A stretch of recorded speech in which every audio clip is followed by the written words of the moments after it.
খুব অবাক হয়ে গেছি যখন ১ চামচ লেবুর রস আমি মিশিয়ে দিয়েছি চায়ের মধ্যে।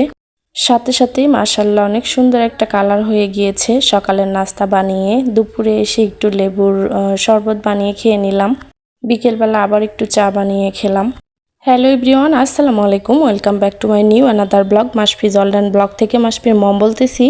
কি অবস্থা সবার, কেমন আছেন সবাই? আই হোপ যে যেখানে আছেন ভালো আছেন, সুস্থ আছেন। ব্লগটা শুরু করেছি অনেক দিন পর, কারণ খুব একটা ভিডিও করতেও ইচ্ছে করে না, ভিডিও ছাড়তেও ইচ্ছে করে না, একটু একঘেয়েমি অলসতা ধরে গেছে। ব্লগটা শুরু করেছি বিকেলবেলা থেকে। বিকেলবেলা ছাদে উঠেছি ছেলেকে নিয়ে, আর মেঘলা আকাশ, একদম অন্ধকার হয়ে গিয়েছে। আর ছেলে ছাদে এসেছে তার খরগোশ রুমিকে পাতা পেড়ে খেতে দিবে, তো ওকে নিয়েই আসলাম আমি ছাদেও খেলাধুলা করার পরে আমি নিচে নেমে যাব। খরগোশটার সাথে মাশাআল্লাহ অনেক মজা করে আমার ছেলে। যারা এই মুহূর্তে আমার ভিডিওটি দেখা শুরু করেছেন তারা প্লিজ একটা লাইক দিয়ে একটা কমেন্ট করে আমার সাথে থাকতে পারেন। আর যদি আমার ভিডিওটি ভালো লেগে থাকে তাহলে প্লিজ আমার চ্যানেলটা সাবস্ক্রাইব করে দিয়ে আমার পাশে থেকে যেতে পারেন। বিকেলবেলা একটু নিচেও গিয়েছিলাম, পেয়ারা গাছ থেকে কিছু পেয়ারা তুলে নিয়ে আসলাম। মাশাআল্লাহ অনেক সুন্দর পেয়ারা হয়েছে। নেক্সট ডে সকালবেলা উঠে এই যে ব্রাশ করে ফ্রেশ হয়ে অনেক কাজ আছে সেগুলো করে রেখে বাচ্চাকে নিয়ে স্কুলে চলে যেতে হবে। তো এই যে খাবার খাওয়ার আগে একটু ফ্রেশ হওয়ার জন্য চলে এসেছি বেসিংয়ের কর্নারে। ফ্রেশ হওয়ার পর আমি একটু বেলকনিতে চলে এসেছি। রাতে তো অনেক ঝড় বৃষ্টি হয়েছে, আর দেখেন গাছগুলো একদম পানি পেয়ে কত সুন্দর সবুজ কালার হয়ে গিয়েছে। গাছগুলো দেখে মাশাআল্লাহ অনেক ভালো লাগতেছে। ইদানিং পাতায় আর স্প্রে করতে হয় না পানি, কারণ বৃষ্টির পানিতেই পাতাগুলো মাশাআল্লাহ অনেক সুন্দর হয়েছে। আর আমার ছাদে যে অপরাজিতা গাছটা দেখেছিলেন ওটা আমি বেলকনিতে নিয়ে এসেছি, কারণ ছাদে একটু বেশি পরিমাণে রোদ লাগতেছে গাছটায়। তো এখন খুব সকাল, তারপরেও দেখেন কি পরিমাণে রোদ উঠেছে। তো দেখলাম যে গাছে মাশাআল্লাহ অনেক ফুল ফুটেছে, আর আজকে চিন্তা করেছি বিকেলবেলায় ফুলগুলো দিয়ে চা বানিয়ে আপনাদের সাথে শেয়ার করব। তো আমি কিন্তু ঘুম থেকে উঠে ভয়েসটা দিয়েছি, যার জন্য একটু খারাপ লাগতে পারে, প্লিজ আপনারা একটু ম্যানেজ করে নেবেন। আর দেখেন স্কুলে যাওয়ার আগে প্রতিদিন সকালবেলায় এই রোদটা দেখলে আমার খুব ভয় লাগে। ছেলেকে নিয়ে যখন স্কুলে যাব তার আগেই দেখেন কি পরিমাণ রোদ ওঠে, একদম প্রচুর পরিমাণে রোদ উঠে গিয়েছে। চকচকা রোদ আর প্রচণ্ড তাপ এই রোদের। তো এখন কিছু করার নাই, এর মধ্যে দিয়ে স্কুলে নিয়ে যেতে হবে বাচ্চাকে।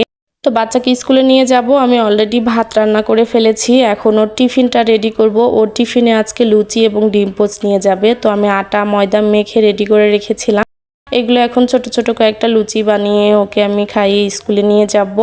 এক এক দিন আমি ওকে এক এক রকম টিফিন দিয়ে থাকি।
একে একে করে সবগুলো লুচি বানিয়ে আমি কিন্তু লুচিগুলো ভেজে নিলাম, আর এরপর ডিমটা পোচ করে নিলাম। এই টিফিনটা মাশাআল্লাহ আমার ছেলে খুব পছন্দ করে, মাঝে মাঝেই আমি এই টিফিনটা বানিয়ে দেই।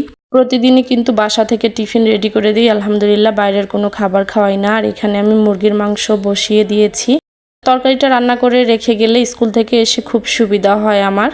তো যতটুকু পারি কাজ রেডি করে স্কুলে চলে যাই। তো এখানে আমি টিফিন রেডি করে নিয়েছি বাচ্চার, এখন মা এবং ছেলে দুজন খেয়ে কিন্তু আমি স্কুলের উদ্দেশ্যে বের হয়ে যাব। তো এই পাশে আমার মুরগির মাংসের তরকারিটাও হয়ে গিয়েছে, এখন আমি গ্যাসটা বন্ধ করে দিয়ে ভাত বেড়ে নিব। এক প্লেটের মধ্যেই বসে আমি এবং আমার ছেলে সকালে ভাত খেয়েই বেশিরভাগ সময় স্কুলে যাই, তার কারণ আস্তে আস্তে কিন্তু 1টা বাজে। দেখা যায় অনেক দিন আমি কিন্তু রুটিও খেয়ে স্কুলে যাই। একটা যেহেতু বেজে যায় আস্তে আস্তে, তো একটু ভারী খাবার খেয়ে গেলে বাচ্চার জন্যও ভালো হয় আর আমার জন্যও ভালো হয়।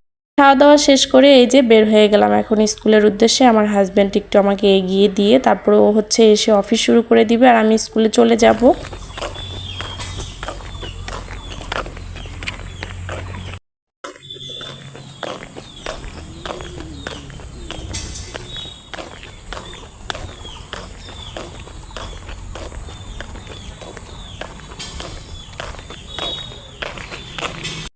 ইতিমধ্যে আমি স্কুল থেকে চলেও এসেছি বাচ্চাকে নিয়ে, আর স্কুল থেকে চলে এসেছি। এত পরিমাণে গরম আজকে, তো দেখলাম একটু লেবু পানি বানাই, মানে লেবুর শরবত তৈরি করি। চিনি, লবণ, বিট লবণ সব কিছু দিয়ে আমি লেবুর রস দিয়ে লেবুর শরবতটা বানিয়ে নিলাম। এটা খেয়ে এত ভালো লাগতেছিল, কারণ বাইরে যেহেতু প্রচণ্ড গরম, আর এটা কিন্তু স্বাস্থ্যের জন্য অনেক উপকার। তো এখান থেকে আমরা 3 গ্লাস শরবত খেয়ে নিলাম। আলহামদুলিল্লাহ, শরবতটা খাওয়ার পর অনেক ভালো লাগতেছিল, অনেক ক্লান্তি দূর হয়ে গেল। তো আমরা সবাই শরবত খেয়েছি, ছেলে আবার একটু রেখে দিতে বলতেছে, পরে খাবে। তো ওর শরবতটা ঢেকে বাকি গ্লাসগুলো ধুয়ে আমি হচ্ছে এখন চলে যাব দুপুরে রান্না করতে। তরকারিটা রান্না করে রেখে গিয়েছি, এখন শুধু কচির মুখিগুলা ভর্তা করব আর ভাত বসিয়ে দিব।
ভাত বসিয়ে দেওয়ার পর লুচি ছিল, আর ওই যে মুরগির মাংসটা রান্না করে নিয়েছিলাম সকালবেলা, তো ওটার একটু ঝোল দিয়েই ছেলেকে বললাম যে আসো তোমাকে খাইয়ে দিয়ে আমি একটু খেয়ে নেই, কারণ ভাত হতে হতে তো একটু সময় লাগবে। এইগুলো দিয়ে নাস্তা করে গোসল সেরে নামাজ পড়ে একেবারে আমরা 3জন মিলে একসাথে ভাত খেয়ে নিব আলহামদুলিল্লাহ। তো দুপুরে খাওয়া দাওয়া শেষ করেছি, অফ ক্যামেরায় রেস্ট করেছি, আর বিকেলবেলা চলে এসেছি। এই ফুল দিয়ে চা খাওয়ার লোভ যেন আমি সামলাতেই পারি না।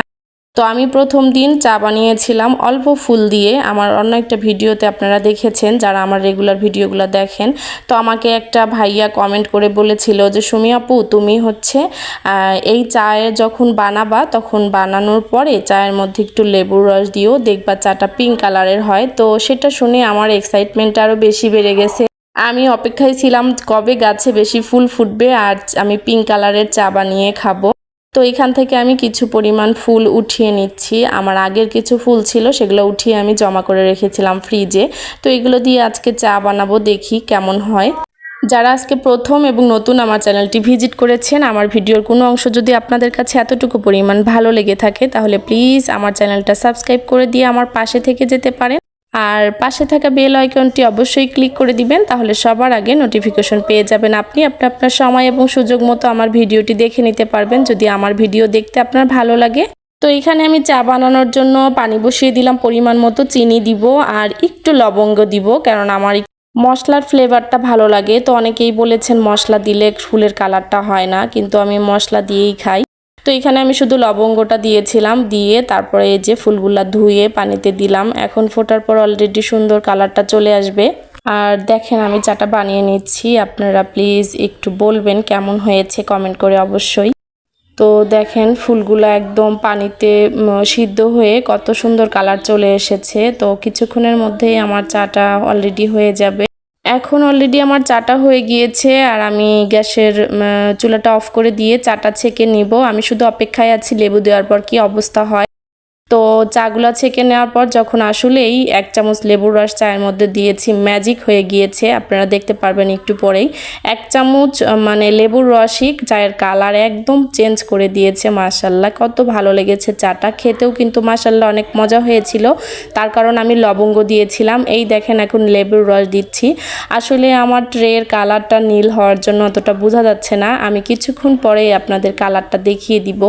আর দুইটা একদম ফুলের কালার চলে এসেছে আর একটা এসেছে একটু ভিন্ন কালার। আমি এখানে একটু লবঙ্গ দিয়েছিলাম বলতে হয় কালারটা একটু গাঢ় এসেছে, তা না হলে কালার আরও একটু হালকা আসতো। তো এই দেখেন এটা একটু পিঙ্কিশ কালার চলে এসেছে অলরেডি। তো আমার খুব ভালো লাগতেছে যে আমি এত সুন্দর দুইটা কালারের চা বানাতে পেরেছি। ইনশাল্লাহ সামনে এই দুইটা কালার বাদেও আরও দুইটা কালার বানিয়ে আপনাদের সাথে শেয়ার করব। তো 1 চামচ লেবুর রস দিয়ে যে চায়ের কালার চেঞ্জ করা যায় এটা আসলে জানতাম না, আমি তো অবাক হয়ে গেলাম। তো চাগুলা নিয়ে আমি চলে এসেছি বেলকনিতে, গাছের ফুল দিয়ে চা বানিয়েছি আর গাছের সাথে একটু মহব্বত করব না, তো এই জন্যই নিয়ে আসছি, গাছকে দেখাচ্ছি দেখো তুমি ফুল দিয়েছো, তোমার ফুল থেকেই আমি চা রেডি করেছি। আর আমার বাসার মানুষকে সারপ্রাইজ দিব কি ধরনের চা বানিয়েছি। আলহামদুলিল্লাহ পরন্ত বিকেলে এই ধরনের যদি কালারফুল 2 কাপ চা পাওয়া যায় দুইজনের জন্য, তারপরে কেমন লাগে বলুন। আমার তো মাশাআল্লাহ অনেক ভালো লাগতেছিল, আমি অনেক খুশি, অনেক এক্সাইটেড। তো এই যে চায়ের এটা হচ্ছে একটা কালার আর এটা হচ্ছে আর একটা কালার যেটা লেবু দেওয়ার পর এসেছে। তো এটা পুরো পিঙ্ক কালার হয়, আমি একটু লবঙ্গ দেওয়ার জন্য একটু কালার চেঞ্জ হয়ে গিয়েছে। আর বিকেলের আলোতে মাশাআল্লাহ চাগুলা কিন্তু অনেক ভালো লাগতেছে। আপনারা ওইভাবে অপরাজিতা ফুল দিয়ে চা বানিয়ে খেয়ে কমেন্ট করবেন কেমন হয়েছে বলবেন। তো খুব সুন্দর লাগতেছে চায়ের কালার, মাশাআল্লাহ দেখেন কত সুন্দর দুইটা কালার এসেছে। আর এই চাগুলো এখন আমি আমার হাজবেন্ডকে খাওয়াবো আর দেখবো তার রিয়াকশনটা কেমন হয়। তো চাগুলা নিয়ে বারান্দায় বসে বসে কয়েকটা ফটোশ্যুট করতেছিলাম। বারান্দা থেকে আমার যেতে ইচ্ছে করতেছিল না, মনে হচ্ছিল চাগুলা খাবো না, শুধু কালারগুলা তাকিয়ে দেখি। তো মাশাআল্লাহ কত সুন্দর হয়েছে আমার চা, আমার নিজের কাছেই অনেক ভালো লাগতেছে আজকের চায়ের কালারগুলো দেখে। তো এখন হচ্ছে চাগুলা নিয়ে আমি আমার হাজবেন্ডকে দিব আর ও খেয়ে বলবে কেমন হয়েছে। তো ওকে বলতেছি দেখো আমি 2 কালারের 2টা চা বানিয়ে নিয়ে এসেছি। ও বিশ্বাস করতেছে না, ও বলতেছে এই কালার কেন, তুমি কি রং মিশিয়েছো, অনেকগুলো কথা বললো। তারপরে বললাম কাহিনী যে চায়ের মধ্যে লেবুর রস দিয়েছি আর কালারটা চেঞ্জ হয়ে গিয়েছে। তো তখন সে খেতে রাজি হলো আর সে প্রথমে লেবু দেওয়া চাটা একটু টেস্ট করলো, কেমন লেগেছে, বলল যে খুব ভালো লাগতেছে। তো মাশাআল্লাহ আমরা তো সবাই চা খেয়ে অনেক খুশি, আপনারাও ট্রাই করবেন চাটা খাওয়ার জন্য। অপরাজিতা ফুল দিয়ে, জবা ফুল, গোলাপ ফুল, সব ধরনের ফুল দিয়ে আলহামদুলিল্লাহ চা খাওয়া যায় যেটা কালারফুল চা। তো ভিডিওটা আজকে এখানেই রেখে দিচ্ছি, দেখা হয়ে যাবে নেক্সট ভিডিওতে। ততক্ষণ পর্যন্ত সবাই ভালো থাকবেন, সুস্থ থাকবেন আর আমাদের জন্য দোয়া রাখবেন। আল্লাহ হাফিজ সবাইকে, আসসালামু আলাইকুম।